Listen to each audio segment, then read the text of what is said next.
Avant de plonger dans cette histoire incroyable, pensez à vous abonner à la chaîne et à activer la cloche. Ici, chaque récit a quelque chose à dire, et vous ne voudrez pas en manquer un seul. La ville entière semblait retenir son souffle ce matin-là. Derrière les vitres teintées du tribunal, des journalistes tapaient frénétiquement sur leur clavier, tandis que des caméras braquées sur l'entrée captivaient chaque visage anxieux. La rumeur d'un procès historique circulait depuis des semaines. Une femme noire, Clarissa Johnson, était accusée d'un crime qu'elle n'avait pas commis. Dans la salle d'audience, les bancs étaient remplis de curieux et d'avocats, mais le silence pesait lourd, interrompu seulement par le froissement des papiers et le cliquetis des talons sur le parquet ciré. Clarissa, calme et droite, franchit la porte du tribunal avec dignité. Ses yeux, sombres mais déterminés, scrutaient la salle. Elle savait que ce procès n'était pas seulement pour elle, mais pour tous ceux qui avaient été ignorés, réduits au silence ou accusés à tort à cause de la couleur de leur peau. À l'extérieur, des manifestants brandissaient des pancartes, scandant des mots de justice et d'égalité. Mais à l'intérieur, le regard de certains jurés et du juge reflétait déjà un jugement avant même que la défense n'ait parlé. Dans ce silence chargé de tension, une pensée traversa l'esprit de Clarissa. Peu importe ce qu'il pense, ma vérité sera entendue. Alors que le marteau du juge allait tomber, personne ne se doutait encore que la dernière parole de Clarissa allait bouleverser le destin de tous. La nuit était tombée sur le quartier modeste de Clarissa Johnson. Elle rentrait d'une longue journée de travail à l'hôpital où elle exerçait comme infirmière. Fatiguée, mais apaisée par la pensée de retrouver ses enfants endormis, elle gara sa voiture près de sa maison. Soudain, des phares puissants illuminèrent la rue. Des voitures de police encerclèrent son véhicule. En un instant, les gyrophares colorèrent la nuit d'un rouge et bleu agressif. Clarissa fronça les sourcils, confuse. « Sortez du véhicule !» Main en l'air, hurla une voix autoritaire au mégaphone. Surprise, Clarissa leva les mains et obéit. Elle n'avait rien à cacher. Pourtant, dès qu'elle posa un pied sur le trottoir, 2 agents se précipitèrent sur elle. Sans lui laisser le temps de parler, ils la plaquèrent violemment contre le capot de sa voiture. « Mais, attendez. Je suis infirmière, vous faites erreur, protesta-t-elle d'une voix tremblante. L'agent principal, Dupré, un homme massif au regard froid, resserra brutalement les menottes autour de ses poignets. « On a ton signalement. Tu corresponds parfaitement à la description. Tu es en état d'arrestation pour meurtre. » Les voisins, réveillés par le vacarme, commencèrent à sortir de leur maison. Certains filmaient la scène avec leur téléphone. Clarissa, humiliée, sentit les larmes lui monter aux yeux. Comment pouvait-elle être accusée d'un crime qu'elle n'avait pas commis? Un policier la força à entrer dans la voiture de patrouille. Alors que les portières claquaient, Clarissa eut un dernier regard vers sa maison, où la lumière de la chambre de ses enfants brillait encore faiblement. Dans le silence de l'arrière de la voiture, une seule pensée résonnait dans son esprit. Ce n'est pas une erreur, c'est une injustice. Le palais de justice était bondé. Des journalistes s'entassaient derrière les barrières de sécurité, les caméras braquées sur la grande porte en bois. À l'intérieur, chaque banc était occupé, comme si toute la ville était venue assister au procès de Clarissa Johnson. Lorsque les gardiens ouvrirent la porte, Clarissa entra, menottée, escortée par 2 officiers. Malgré son uniforme de prison orange, elle gardait la tête haute. Son regard croisa celui des jurés, dont plusieurs détournaient déjà les yeux. Ils la voyaient coupable avant même que la première preuve soit présentée. Le procureur, un homme arrogant nommé Richard, s'avança avec assurance. D'une voix ferme, il pointa du doigt Clarissa. « Mesdames et messieurs du jury, cette femme a commis un crime atroce. Les preuves l'accablent. Elle doit payer pour ses actes. » Ces mots résonnèrent comme un verdict avant l'heure. L'avocat de Clarissa, maître Franklin, tenta de défendre sa cliente. Il présenta des témoins, expliqua qu'aucune preuve matérielle ne liait Clarissa à la scène du crime. Mais chaque argument semblait balayé par les interruptions du procureur et les décisions biaisées du juge Matthews, connu pour ses positions conservatrices et son mépris à peine voilé envers les minorités. Dans la salle, certains spectateurs murmuraient « C'est évident, elle est coupable ». Tandis que d'autres, militants et voisins de Clarissa, secouaient la tête avec indignation. Clarissa, elle, resta digne. À chaque accusation, elle soutenait le regard de ses enfants assis au fond de la salle, qui semblaient vieillir de plusieurs années à chaque audience. Après plusieurs jours, le jury fut renvoyé pour délibérer. Les heures passaient, étouffantes.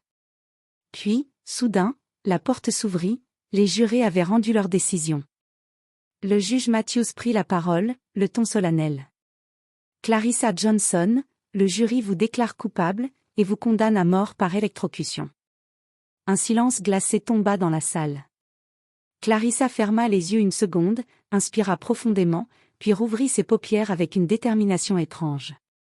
Elle savait que ce n'était pas la fin de son histoire, mais le commencement d'une bataille encore plus grande. Le marteau du juge s'abattit lourdement, résonnant comme un glas. Clarissa resta immobile, fixant le vide devant elle, tandis que ses menottes serraient sa peau. Ses enfants, assis derrière, éclatèrent en sanglots.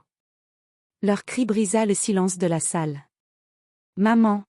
« Non !» hurla sa fille, que deux agents durent retenir pour l'empêcher de courir vers elle. Les caméras captèrent chaque seconde. Les flashs crépitaient, immortalisant son visage digne et impassible, contrastant avec la détresse de sa famille. Maître Franklin, son avocat, se leva brusquement, indigné. « Objection. C'est une erreur judiciaire. Les preuves sont insuffisantes. Je vais faire appel. » Mais le juge Matthews l'interrompit d'un ton sec. « La décision est rendue. L'appel est votre droit, mais le verdict est exécutoire. » Clarissa fut emmenée hors de la salle, encadrée par deux gardes. Ses pas résonnaient sur le marbre, mais elle gardait la tête haute. Elle n'offrit ni larmes ni cris à ceux qui la voulaient briser. À l'extérieur, la nouvelle se répandit comme une traînée de poudre. Devant le tribunal, des manifestants éclatèrent de colère, brandissant leurs pancartes. Justice pour Clarissa. Arrêtez les exécutions racistes. Les chaînes de télévision interrompirent leur programme pour annoncer la sentence. Certains éditorialistes saluaient une « justice rendue », tandis que d'autres dénonçaient une mascarade judiciaire. Dans sa cellule, quelques heures plus tard, Clarissa s'assit sur le lit étroit. Elle fixa ses mains meurtries par les menottes. Elle pensa à ses enfants, à leur avenir sans elle, et sentit une vague de douleur lui traverser la poitrine. Mais au fond d'elle, une flamme persistait. Il croit avoir gagné, mais je parlerai. Et ce que je dirai, personne ne pourra l'éteindre. La prison était plongée dans un silence pesant. Les couloirs, d'ordinaire bruyants, semblaient figés dans une attente morbide. Derrière les barreaux, Clarissa Johnson observait le mince rail de lumière qui filtrait à travers la petite fenêtre de sa cellule. Elle savait que c'était peut-être le dernier coucher de soleil qu'elle verrait. Le gardien annonça d'une voix neutre. « Tu as une visite. » La porte s'ouvrit. Ses enfants entrèrent, accompagnés de sa sœur et de son avocat. Le temps semblait suspendu. Sa fille courut vers elle, les larmes aux yeux, mais fut arrêtée par la vitre épaisse qui les séparait.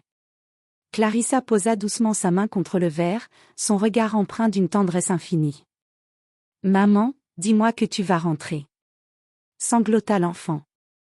Clarissa prit une grande inspiration et répondit avec une voix douce mais ferme. « Ma chérie, je veux que tu sois forte. Peu importe ce qu'il arrive demain, souviens-toi, ta maman est innocente, et personne ne pourra voler la vérité de ton cœur. » Maître Franklin, épuisé mais déterminé, posa une pile de dossiers sur la table. « Clarissa, j'ai encore déposé un appel en urgence. J'ai contacté des organisations de défense des droits civiques. On se battra jusqu'à la dernière seconde. » Elle lui adressa un sourire calme. « Merci, mais préparez-vous à une chose, si je dois partir, ce sera debout, avec dignité. » Plus tard dans la nuit, seule dans sa cellule, Clarissa écrivit une lettre à ses enfants. Chaque mot était trempé de courage et d'amour. Puis elle se mit à prier, non pas pour sa vie, mais pour que son histoire serve à révéler l'injustice et à éveiller les consciences. Au loin, l'horloge de la prison sonna minuit. Chaque battement semblait rapprocher son destin. Pourtant, Clarissa, assise sur sa couchette, ferma les yeux et murmura. « Ils pensent éteindre ma voix demain, mais ma dernière parole résonnera plus fort que tout ce qu'ils croient contrôler. » L'aube se leva sur la prison d'État, teintant le ciel d'un gris métallique. L'air était lourd, comme si la nature elle-même refusait de s'éveiller. À l'extérieur, une foule de manifestants s'était massée, brandissant pancartes et bougies. Les chants résonnaient, « Justice pour Clarissa ». Leurs voix franchissaient les murs, parvenant jusque dans le couloir de la mort. Clarissa, vêtue d'une simple combinaison blanche, fut réveillée avant le lever du soleil. 2 gardiens l'attendaient devant sa cellule. Leurs visages étaient fermés, mais leurs yeux trahissaient un mélange de gêne et de culpabilité. « C'est l'heure » dit l'un d'eux d'une voix basse. Ils lui passèrent les menottes. Clarissa se leva lentement, sans trembler. Elle marchait avec la dignité d'une reine allant à son trône, et non comme une condamnée à la mort. Ses pas résonnaient dans le couloir étroit, chaque écho marquant le compte à rebours de sa vie.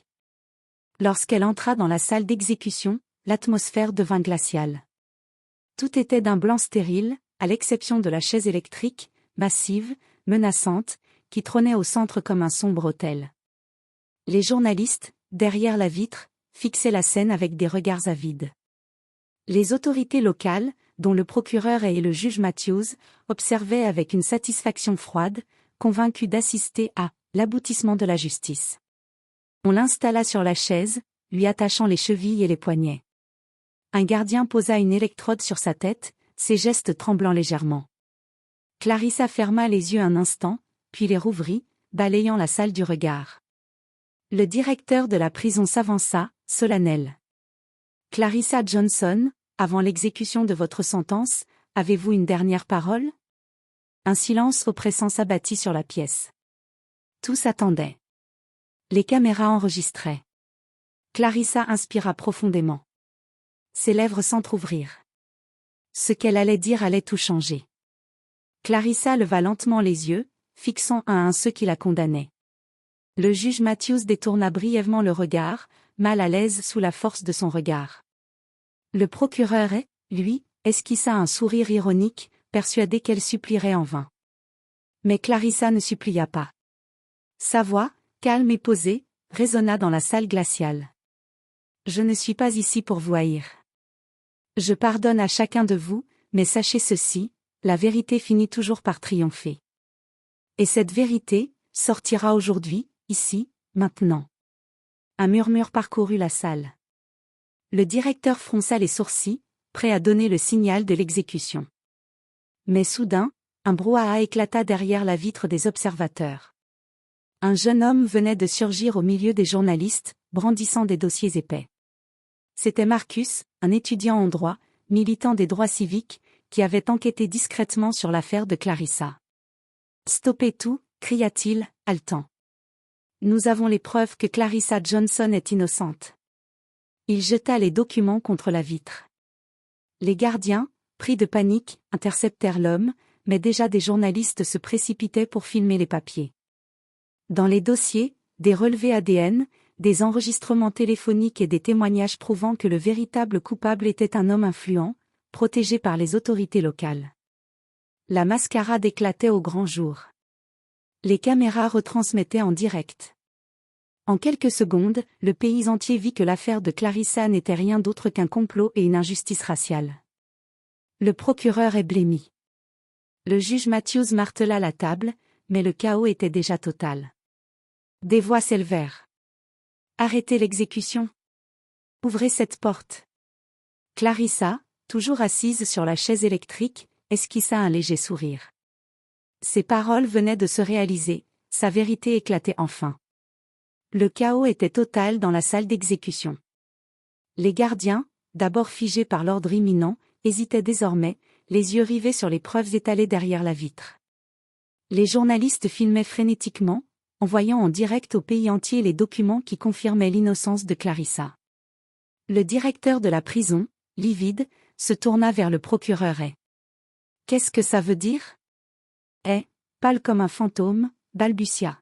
« Mensonge, fabrication. » Mais déjà, une voix tonitruante retentit, c'était le procureur général de l'État, arrivé en urgence. Ses traits sévères exprimaient à la fois colère et gravité. « Stoppez l'exécution immédiatement, ordonna-t-il. » Les gardiens se précipitèrent pour détacher Clarissa, leurs mains tremblantes. L'électrode fut retirée de sa tête, les sangles desserrées. Clarissa descendit de la chaise, ses pas résonnant comme une victoire silencieuse. Elle ne tremblait pas, elle était plus forte que jamais. À l'extérieur, la foule de manifestants éclata en cris de joie et de soulagement lorsque la nouvelle se répandit. Des milliers de bougies s'élevèrent, formant une mer de lumière. Les réseaux sociaux explosaient, les hashtags Justice pour Clarissa et #StopDeathPenalty devenant viraux en quelques minutes. Dans les heures qui suivirent, les documents révélèrent l'implication de plusieurs responsables locaux dans un complot visant à faire porter le crime sur Clarissa pour protéger un notable blanc influent. Le scandale était national. Le juge Matthews et le procureur furent immédiatement suspendus et placés sous enquête. Clarissa, encore sous le choc, fut ramenée dans sa cellule pour sa sécurité. Mais ce soir-là, ce n'était plus elle la prisonnière, c'était le système judiciaire lui-même qui venait d'être mis en accusation. Et pour la première fois depuis son arrestation, Clarissa sentit que sa voix n'allait plus jamais être réduite au silence. 3 jours plus tard, le soleil brillait haut dans le ciel lorsque les lourdes portes de la prison s'ouvrirent enfin. Une foule immense, rassemblée depuis l'aube, retenait son souffle. Des journalistes, des militants, des familles, tous attendaient la femme dont l'histoire avait bouleversé la nation. Clarissa apparut, vêtue d'une robe simple que lui avait apportée sa sœur. Ses cheveux étaient attachés en arrière, son regard calme mais ferme. Elle franchit lentement le seuil de la prison, chaque pas résonnant comme un acte de victoire. Un silence d'abord, puis une clameur assourdissante. La foule explosa en cris de joie, brandissant pancartes et bannières. Justice pour Clarissa. Plus jamais ça. Ses enfants coururent vers elle, les larmes coulant sur leurs joues.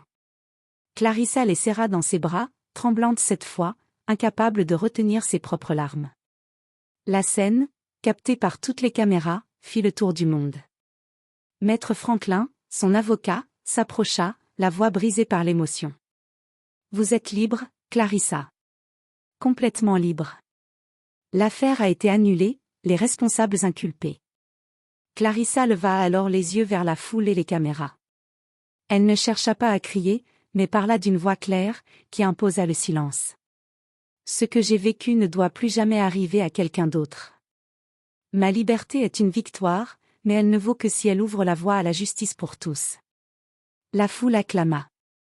Des chants de victoire s'élevèrent. On aurait dit que l'air lui-même vibrait de cette libération. Clarissa, en sortant de ce lieu qui avait failli être son tombeau, comprit une chose, elle n'était plus seulement une survivante. Elle était devenue un symbole. Les semaines qui suivirent la libération de Clarissa furent marquées par un tourbillon médiatique sans précédent. Invitée sur les plus grands plateaux télévisés, reçue par des organisations internationales, elle devint le visage d'un combat plus vaste que son histoire personnelle. Mais derrière les caméras et les applaudissements, Clarissa portait toujours les cicatrices invisibles de son épreuve. Les nuits étaient courtes, hantées par le souvenir des barreaux, du froid des menottes et de l'odeur métallique de la salle d'exécution. Pourtant, elle refusait de se laisser consumer par la douleur. Au lieu de s'isoler, elle transforma son expérience en mission. Avec l'aide de Maître Franklin et de plusieurs militants, elle créa la Fondation Vérité et Justice, destinée à défendre les victimes de condamnations injustes. Chaque jour, elle recevait des lettres de familles en détresse, implorant son aide. Clarissa les lisait toutes, répondant personnellement à plusieurs. Lors d'une conférence de presse, elle déclara : « Mon histoire n'est qu'un exemple parmi tant d'autres. J'ai eu la chance d'être sauvée à la dernière minute. Mais combien d'innocents n'ont pas eu cette chance ? Tant que ce système brisera des vies, je continuerai à me battre. » Ces paroles, empreintes de dignité et de force, galvanisèrent des milliers de personnes à travers le pays. De jeunes avocats s'engagèrent dans sa cause, des universitaires ouvrirent des enquêtes indépendantes, et même certains juges commencèrent à remettre en question la peine de mort. Un soir, alors qu'elle travaillait tard dans le petit bureau de sa fondation, ses enfants vinrent la rejoindre. Sa fille posa une main sur son épaule et dit doucement : « Maman, tu as survécu à l'injustice. Maintenant, tu changes le monde. » Clarissa sourit, les larmes aux yeux. Elle comprit alors que sa douleur, transformée en lumière, éclairait désormais le chemin de milliers d'autres. Les années passèrent. Clarissa Johnson n'était plus seulement un nom, mais un symbole gravé dans la mémoire collective. Son visage, autrefois celui d'une condamnée, était devenu l'icône d'une lutte mondiale contre l'injustice et la peine de mort. La fondation Vérité et Justice qu'elle avait créée s'était développée bien au-delà de ce qu'elle aurait imaginé. Des centaines de personnes condamnées à tort furent libérées grâce à son action. Des pays entiers ouvrirent des débats sur l'abolition de la peine capitale, citant son histoire comme un exemple de la faillibilité des systèmes judiciaires. Un jour, Clarissa fut invitée à s'exprimer devant l'Assemblée générale des Nations unies. Dans un silence solennel, elle se leva et déclara : « Je ne suis pas une héroïne. Je suis la preuve vivante que le système peut tuer des innocents. Ma voix est la leur, et tant qu'une seule personne risquera la chaise électrique pour un crime qu'elle n'a pas commis, mon combat ne s'arrêtera pas. » Les applaudissements résonnèrent comme un tonnerre. Mais derrière la gloire et les honneurs, Clarissa restait une mère. Chez elle, loin des projecteurs, elle cultivait un petit jardin avec ses enfants, savourant chaque instant volé à la mort. Elle leur rappelait souvent : « Ce que j'ai vécu m'a appris une chose, la dignité, personne ne peut te la prendre, sauf si tu la leur donnes. » Lorsque vint le temps de quitter ce monde, Clarissa s'éteignit paisiblement, entourée de ses proches. Des millions de personnes à travers le globe lui rendirent hommage. Dans les rues, sur les réseaux, dans les écoles et les tribunaux, son nom fut prononcé comme une promesse. Une plaque fut installée devant l'ancienne prison où elle avait failli mourir, avec ces mots gravés. Ici, une femme condamnée à tort choisit de parler. Sa parole sauva sa vie, et changea l'histoire. Clarissa Johnson ne fut plus jamais seulement une survivante. Elle devint un héritage, une flamme éternelle de justice.